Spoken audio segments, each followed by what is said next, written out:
He destroyed my wedding memories, leaving grief and humiliation, but the truth about my half-brother will shock you. I can still hear my wife's voice cracking as she screamed in the church basement.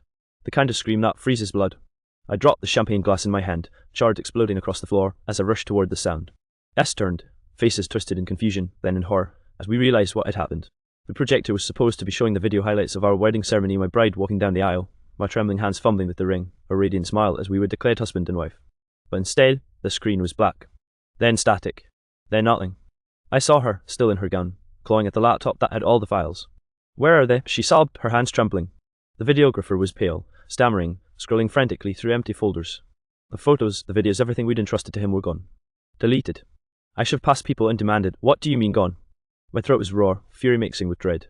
The videographer stated that the files were there yesterday, that he backed them up, that someone had tampered with them. He looked at me like a man about to be executed. And then I saw him. Douglas. My half-brother. Leaning in the corner, arms folded, a smug grin tugging at his mouth like he couldn't hold it back. I swear my heart stopped. A sickening wave of understanding crashed through me. My bride fell to her knees, clutching the USB drive that was supposed to have backups. It was empty. She kept whispering, "No, no, no," like a mantra, as though sheer denial could bring back the images of the most important day of our lives. Her mother collapsed into a chair, whispering prayers. Her father stood stiff as a board, his fist clenched, his fist purple with rage. Around us, the room filled with whispers, some guests filming on their phones, others shaking their heads in disbelief. I staggered toward Douglas. My pulse was pounding so hard I thought I'd black out. "You," I hissed, barely recognizing my own voice. "What did you do?" He raised his eyebrows, feigning innocence. "What are you talking about, little brother?" The way he said little brother, dripping with mockery, snapped something inside me. My hand was on his collar before I even realized it, shutting him hard against the wall. People gasped. Someone shouted for me to stop. "You destroyed them." I roared. My voice cracked with something deeper than anger, it was grief. Rage and grief tangled so tightly I could barely breathe. He smirked, lips twitching like he was enjoying the show. "Maybe you should have picked better people to trust." That was it. Poof. He didn't deny it. He wanted me to know. I slammed him again, and for a second I wanted to end him right there in front of everyone. But my bride's sobs behind me held me back. She was broken, and I couldn't leave her alone in this moment. So I let go.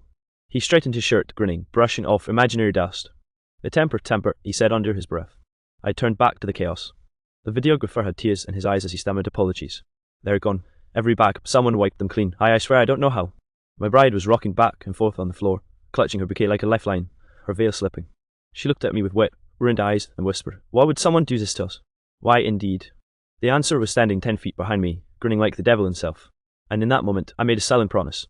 If Douglas thought he could take from me the one thing I could never replace, the memories of the most sacred day of my life, then I would take something from him that he could never recover. The wedding guests began to scatter, whispers spreading like wildfire. The photos are gone. The videos are gone. Someone destroyed them. But I wasn't thinking about humiliation anymore, or even loss. I was thinking about revenge. And Douglas had no idea what kind of hell I was about to unleash. If you had told me 5 years ago that my own half-brother would deliberately ruin the most important day of my life, I would have laughed in your face. Douglas was arrogant, sure. Competitive, absolutely. But family? Family was supposed to be untouchable. Except the truth is, the signs were there. I just refused to see them. Douglas and I shared the same father, different mothers. He was 3 years older, taller, chopper-looking, the kind of guy who could walk into a room and suck all the air out of it. He always had this way of making me feel small, like I was living in a shadow. Our father never helped. He openly favoured Douglas, bragging about his athletic achievements, his business ideas, his charm. I wasn't quite one. The afterthought. Still, I tried. I really did. When our father passed, I reached out to Douglas, hoping grief might bind us instead of divide us. We went for drinks, played poker with mutual friends, even watched football together. He'd joke, "Look at you," trying to keep up with me, and I'd force a laugh, pretending it didn't sting. When I met Sir, my future wife, Douglas was the first family member I introduced her to. He turned on the charm instantly, complimenting her dress, her laugh, her hair. At first, I thought it was just him being friendly. Later, I noticed the way his eyes lingered too long, the way he slid in little digs about me.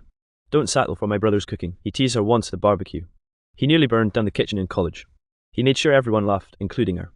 Sarah brushed it off, telling me later, "He's just insecure. You're the one I chose." And I believed her. But then came the smaller cracks. He'd accidentally forgot to invite me to gatherings.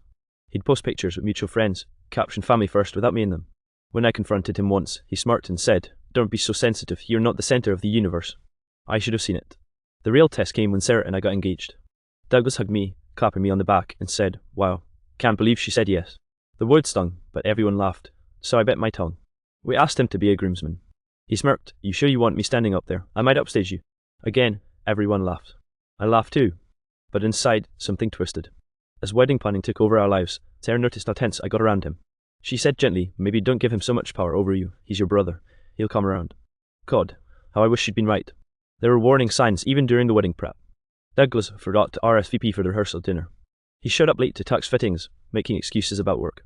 At the engagement party, he drank too much and made a joke about how second marriages usually go better in front of Sarah's parents. I laughed it off again. I always laughed it off. The day of the wedding, he was off. He arrived late, his tie crooked, muttering about traffic. When we were lining up for photos before the ceremony, he deliberately nudged me so my beanie fell off. Oops, he said with a smirk, while the photographer scrambled to pin it back.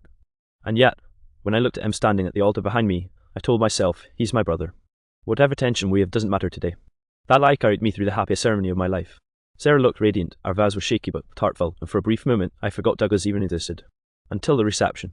I remember glancing over at him during the speeches.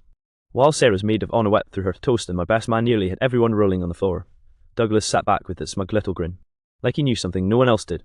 Later, when we danced and the photographer flitted around snapping pictures, I saw Douglas slip away toward the media table where the videographer's laptop and backup device was set up. I thought nothing of it at the time. I was too busy holding my wife in my arms, too lost in her laughter. But now, looking back, I realised that was it. That was when he made his move. The night that was supposed to be our perfect beginning, our forever, was already being poisoned by the person I had trusted to stand beside me as family. And I wouldn't know until it was far, far too late. I thought I knew betrayal. I thought I understood what it meant to be stabbed in the back. But nothing could have prepared me for the full extent of what Douglas had done. It started with an anonymous message to my phone 2 weeks after the wedding. Just a link and 3 words, check this out. Against my better judgment, I clicked. It was a cloud storage folder. And there, staring back at me, was every single photo and video from our wedding edited, tampered with. Douglas hadn't just deleted them, he had recreated them in a way that turned our happiest memories into a nightmare. In the videos, my bride looked sad. Every laugh, every smile, subtly altered. The ring exchange slowed and glitchy. The toast footage spliced so that my vows sounded awkward, rehearsed, even cruel. Photos were cropped, darkened, and in one, the photographer's watermark replaced by Douglas's signature, mocking me. I dropped to the floor, shaking, and puked from the sheer shock. The reality hit me like a punch to the gut. This wasn't just jealousy. It was meticulous, calculated revenge. I called Sarah immediately. Her voice trembled when she answered. I saw it, she whispered. All of it. Her parents were furious, pounding on the family group chat for answers. Friends were calling. Everyone wanted to know who could commit such a vicious act. And I knew instantly, without a shred of doubt, that Douglas was behind it. I confronted him at his apartment. He opened the door with that smug grin, as though he'd been expecting me. Why? I spat, stepping inside. Why what? He said casually, pouring himself a whiskey. Why ruin your little wedding memories? Don't play stupid, I growled. I know you did, every single thing, the videos, the photos, everything. He took a slow sip, letting the glass touch his lips before setting it down. Well, maybe I just wanted you to see who you really are, maybe I wanted everyone else to see it too. I froze. Who I really am. That day, he continued. Everyone was falling over you, my half-brother, the perfect groom. Everyone loves him. Everyone thinks he's perfect, and you know what? I hate it. I hate you. I hate how they all look at you and forget me. I hate that you get everything without trying. I felt my blood boil. Not for the first time in my life, I realised that Douglas didn't just envy me, he despised me. He resented my happiness like it was a personal insult. Then the real horror hit. I didn't do it alone, he said, almost whispering, leaning in like it was a confession. I had help, the videographer. Let's just say I offered him something he couldn't refuse. You, wedding planner, she wanted me to teach you Dad a lesson too. My fists clenched. Everyone involved, the people I trusted to safeguard our most sacred memories, had been complicit in this. I staggered back, my mind reeling. It wasn't just a prank. It wasn't a minor act of malice. This was a full-scale campaign to humiliate me, destroy my reputation, and make me doubt every memory of the happiest day of my life. I collapsed onto the couch, covering my face. My heart was racing. My chest hurt. I could barely breathe. Douglas laughed softly, a sound that would haunt me for years. I knew you'd figure it out eventually, he said. Some things are too perfect. Someone has to bring them down. I stared at him, the room spinning. The gravity of the situation hit me with full force. Not only had he destroyed memories that were irreplaceable, he had done it methodically, with the cooperation of people we trusted implicitly. I thought about my wife, the tears she shed, the heartbreak on her parents' faces. I thought about how every friend and family member had been drawn into his sick little game. And suddenly, all the anger I'd buried during the ceremony, all the amusement I'd forced myself to muster during his little jabs over the years, exploded inside me. This wasn't a rivalry. This wasn't a joke. This was war. I left his apartment that night with one thought: he's going to pay. Every single time. I didn't yet know how, or when, or even what form it would take. But I knew one thing: nothing would ever be the same again. Douglas had crossed the line, and I was done playing nice. I waited until the family dinner, everyone present, the room buzzing with casual chatter, before I made my move. Douglas sat at the head of the table, smirking as usual, swirling his wine like nothing had ever happened. My heart pounded like a war drum. Every step toward him felt like walking on broken glass. Douglas, I said, loud enough for everyone to hear. The entire room froze. Folks hovered midair. Glasses rattled. We need to talk now. He looked up, eyebrows raised, the same cocky grin plastered on his face. Oh, about what? I took a deep breath, channeling every ounce of rage, grief, and betrayal into my words. About my wedding, about Sarah, about every single memory you've destroyed, every single person you've manipulated to humiliate me publicly. A sharp intake of breath from my mother. Sarah clutched my hand, her eyes wide. Everyone at the table turned toward him, sensing the storm. Douglas leaned back in his chair, pretending amusement. I have no idea what you're talking about, he said smoothly. I slammed my hand on the table. Wine sloshed, silverware clattered, and everyone jumped. Don't you dare play dumb. I have proof, every video, every photo, every message implicating you and the people you bribed. You think you're clever? That you can ruin the happiest day of my life and walk away? I saw then the first crack in his facade. The smugness wavered. His lips twitched, almost imperceptibly. But he still tried to laugh it off. Proof, huh? He said. I'm curious, let's see it. I pulled my phone from my pocket and projected the edited videos onto the big screen in the dining room. The room went silent as everyone saw the carefully doctored clips, Sarah's smiles made to look sorrowful, my vows chopped and glitched, my own laughter twisted into something hollow. Gasps, cries, and murmurs echoed around us. Douglas froze. Then he tried to deflect. You think this proves anything? Could have been anyone. Could have been hackers. Or... I didn't let him finish. Or it was you, Douglas. Every detail points to you. You, the videographer. The planner, all of you working together to destroy my life for sport. My father, who rarely lost his composure, finally slammed his hand on the table. Douglas, is this true? Douglas's face went pale. No smirk. No deflection.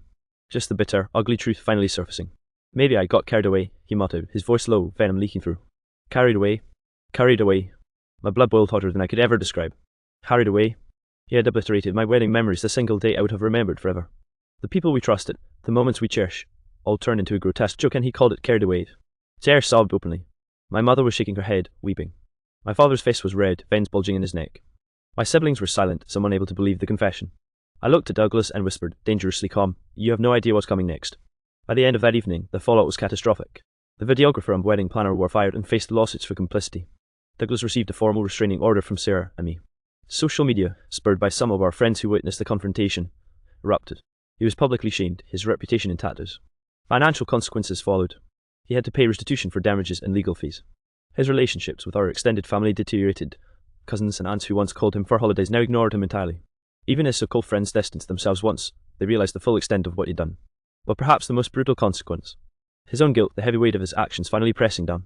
I saw him break down in court, tears streaming, realizing for the first time that the world was no longer his stage. The same arrogance that had fueled him for decades was now shattered, leaving only shame and isolation. That confrontation was the tipping point. Douglas's true nature, manipulative, cruel, and utterly self-serving, was fully revealed. Everyone who had doubted me or tried to excuse his behavior could no longer deny it. The betrayal had been public, documented, and undeniable. And yet, even with all the revenge, the legal victories, and the exposure, the emotional scars lingered.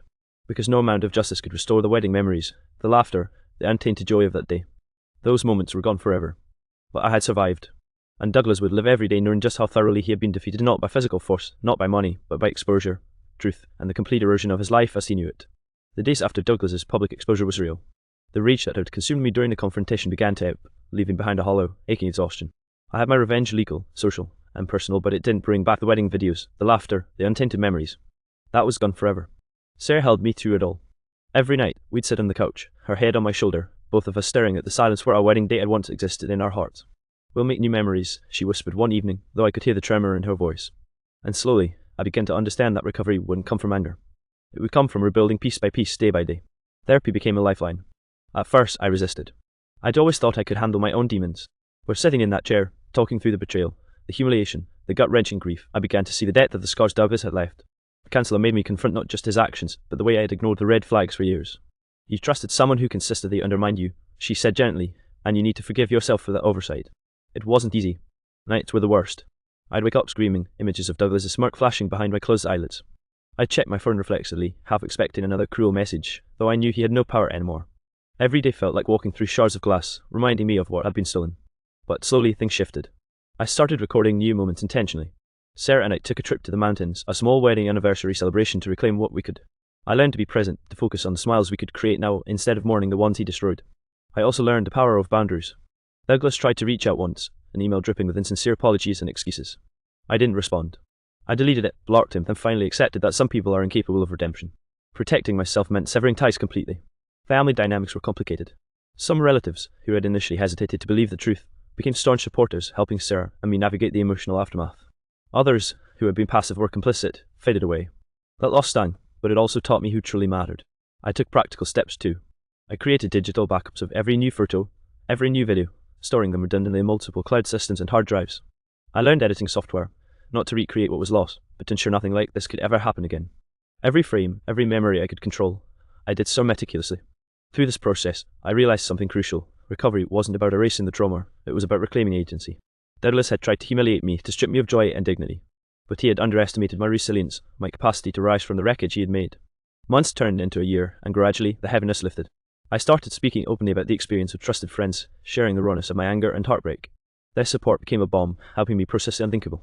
Now, when I look back at that night, the anger is still there sharp, like a scar that won't ever fully fade.